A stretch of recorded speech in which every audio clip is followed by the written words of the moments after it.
Assalamualaikum warahmatullahi wabarakatuh. Alhamdulillahirabbil alamin wa bihi nasta'in ala umurid dunya waddin. Wassalatu wassalamu ala asrofil anbiya'i wal mursalin sayyidina wa maulana Muhammadin sallallahu alaihi wasallam. Sahabat-sahabat Bawaslu, pada kesempatan kali ini kita masih berjumpa dan bertemu kembali, yaitu di bulan yang sangat mulia, di bulan penuh berkah, di bulan penuh ampunan, tepatnya di bulan Ramadan 1447 Hijriah. Sahabat-sahabat Bawaslu, pada kesempatan kali ini saya akan membahas terkait dengan optimalisasi penanganan pelanggaran demi mewujudkan sebuah keadilan pemilu. Kenapa kita perlu adanya optimalisasi penanganan sebuah pelanggaran? Karena pada prinsipnya kita itu badan pengawas pemilu mengawal yang namanya proses, bukan yang namanya hasil. Sekali lagi, Bawaslu adalah badan pengawas pemilu yang mengawal proses, bukan kita mengawal yang namanya hasil. Maka penting bagi kita, khususnya sahabat-sahabat Bawaslu, dan pada kesempatan yang berbahagia ini serta penuh berkah, izinkanlah saya menyampaikan satu tema, yaitu optimalisasi penanganan pelanggaran pemilu dalam mewujudkan keadilan pemilu. Allah Subhanahu wa Ta'ala telah menjelaskan di dalam surat An-Nisa ayat 135. Bismillahirrahmanirrahim. Ya ayyuhalladzina amanu kunu qawwamina bil qisti syuhada'a lillah walau ala anfusikum awil walidain wal aqrabin iyakun goniyan au faqiron fallahu aula bihima fala tattabiul hawa an ta'dilu wa in talwu au tu'idu fa innallaha kana bima ta'maluna khabira. Wahai orang-orang yang beriman, jadilah kamu penegak keadilan dan saksi karena Allah Subhanahu wa Ta'ala.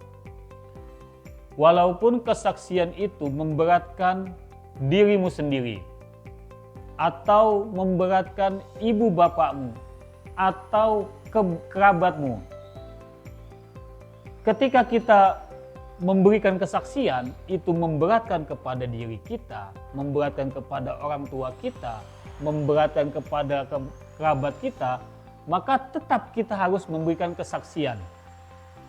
Sebab apa? Sebab di dalam sebuah dalil lagi dikatakan bahwasanya kulil haq walau kana muron. Katakanlah yang itu benar walaupun itu pahit. Maka penting kita mengoptimalisasikan sebuah penanganan pelanggaran untuk mewujudkan sebuah keadilan pemilu. Sebab apa? Sebab kalau proses penanganan pelanggaran di mana didasari dengan semua mempunyai cita-cita yaitu sebuah keadilan pemilu, pasti proses penanganan pelanggaran akan terlaksana sebagaimana undang-undang ataupun peraturan yang berlaku. Urgensi penanganan pelanggaran pada saat pemilu. Kenapa sih begitu penting ya kan yang namanya sebuah penanganan pelanggaran? Berdasarkan Undang-Undang Nomor 7 Tahun 2017 tentang pemilihan umum, kemudian kita juga sebagai Bawaslu punya yang namanya Perbawaslu tahun 2022 tentang penanganan temuan dan laporan pelanggaran pemilihan umum. Kemudian ada lagi Perbawaslu 8 tahun 2020 tentang penanganan pelanggaran pemilihan gubernur dan wakil gubernur. Maka itu bisa jelas. Pelanggaran pemilu dapat dikategorikan sebagai yang pertama pelanggaran administratif, Kemudian yang kedua, pelanggaran kode etik penyelenggara. Yang ketiga, pelanggaran yang sifatnya tindak pidana pemilu.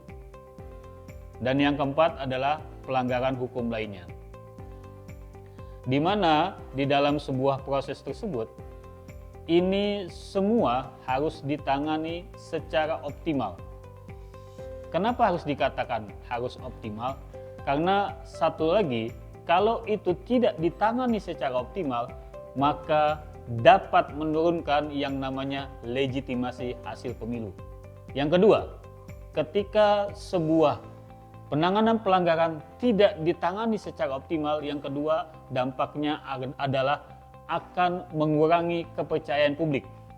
Yang ketiga, dapat memicu konflik sosial dan politik.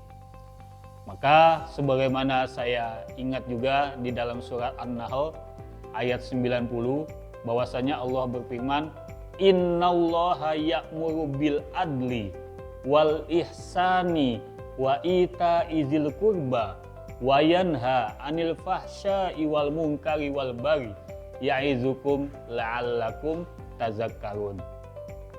Bahwa Allah Subhanahu wa taala memerintahkan kita untuk berbuat adil, berbuat kebajikan, dan memberikan bantuan kepada kerabat kita. Kita juga dilarang oleh Allah Subhanahu wa taala melakukan perbuatan keji, melakukan perbuatan kemungkaran dan permusuhan. Itulah yang diajarkan kepada Allah Subhanahu wa taala agar senantiasa kita selalu ingat. Lalu sekarang yang menjadi pertanyaan adalah bagaimana strategi optimalisasi penanganan pelanggaran?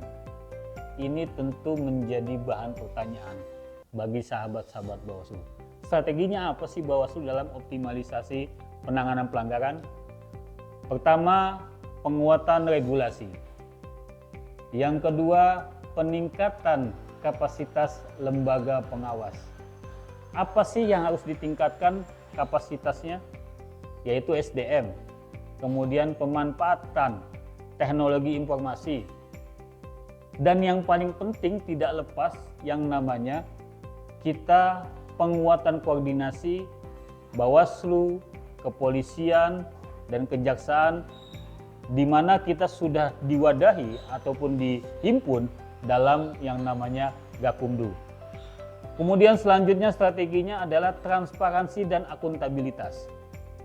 Kenapa kita harus transparansi? Setiap proses yang kita laksanakan di Bawaslu Jakarta Timur, khususnya di dalam penanganan pelanggaran, pasti kita publikasi.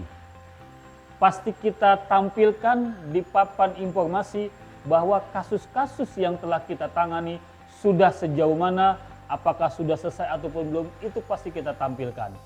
Kemudian yang kedua, di dalam transparansi adalah akses masyarakat. Oh, masyarakat pengen tahu gimana sih hasil daripada penanganan pelanggaran, kita juga buka yang namanya transparansi. Dan yang terakhir, strategi yang kita terapkan adalah partisipasi publik. Pertama, apa mekanismenya partisipasi publik? Kita melakukan pendidikan politik untuk meningkatkan kesadaran hukum pemilih. Kemudian melibatkan organisasi masyarakat dalam yang namanya pengawas partisipatif. Strategi ini sebetulnya telah dituangkan atau ada di dalam surat Al-Maidah ayat 8. Bismillahirrahmanirrahim. Ya ayyuhalladzina amanu kunu qawwamina lillahi syuhada'a bil qist. Wala yajrimannakum syana'anu qaumin alla ta'dilu. I'dilu huwa aqrabu littaqwa wattaqullaha khabirum bima ta'malun. Wahai orang-orang yang beriman, jadilah kamu penegak. Jelas ini sebuah perintah ataupun amr bahwa jadilah kamu penegak, yaitu kebenaran karena Allah Subhanahu wa taala. Dan jadilah saksi ataupun kamu memberikan kesaksian bertindak dengan adil. Janganlah kebencianmu terhadap sebuah kaum mendorong kamu untuk berlaku tidak adil. Maka berlakulah adil, niscaya adil itu mendekatkan pada ketakwaan. Bertakwalah kepada Allah, sesungguhnya Allah Subhanahu wa taala Maha teliti apa yang telah kamu kerjakan. Setelah kita tadi membahas strategi, di kesempatan kali ini kita akan membahas tentang indikator lanjutannya. Bahwa indikator sebuah penanganan pelanggaran yang bisa dikatakan optimal, salah satunya semua laporan ditindaklanjuti secara profesional. Itu yang dinamakan indikator sebuah keadilan pemilu, dan proses optimalisasi penanganan pelanggaran berjalan dengan apa adanya. Kedua, di dalam proses penanganan itu tidak ada diskriminasi terhadap peserta pemilu. Ketiga, putusan yang konsisten dan putusan itu berbasis hukum. Keempat atau yang terakhir, publik merasa percaya terhadap lembaga pengawas pemilu. Ini yang paling penting. Ketika kita sudah bekerja keras, namun masyarakat tidak percaya kepada kita karena kita tidak optimal dalam penanganan pelanggaran, maka runtuhlah semua rangkaian-rangkaian yang telah kita jalankan.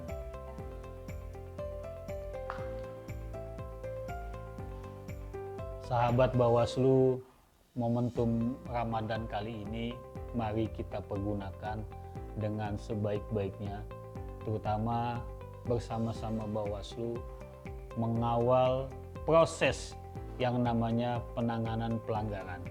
Sebab apa? Sebab tatkala itu ada dikawal oleh masyarakat, maka kita menjalankannya pun ini penuh dengan tanggung jawab dan sesuai regulasi yang ada.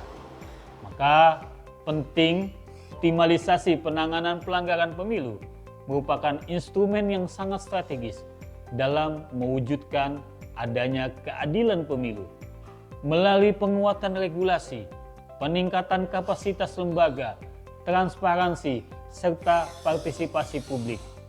Sistem pengawasan pemilu dapat berjalan efektif dan berintegritas. Maka dengan demikian, pemilu tidak hanya sah secara hukum, tetapi juga legitimate secara moral dan demokratis di mata masyarakat. Maka kedepannya, ketika ada sebuah pemilu, laporkan jika ada pelanggaran. Sekali lagi, laporkan jika ada pelanggaran. Dukung proses hukum yang adil dan transparan. Maka sebagaimana tagline kami, bersama rakyat awasi pemilu, bersama Bawaslu tegakkan keadilan pemilu. Demikian yang dapat saya sampaikan di bulan yang penuh berkah ini. Semoga ada manfaatnya. Billahi taufik wal hidayah. Wassalamualaikum warahmatullahi wabarakatuh.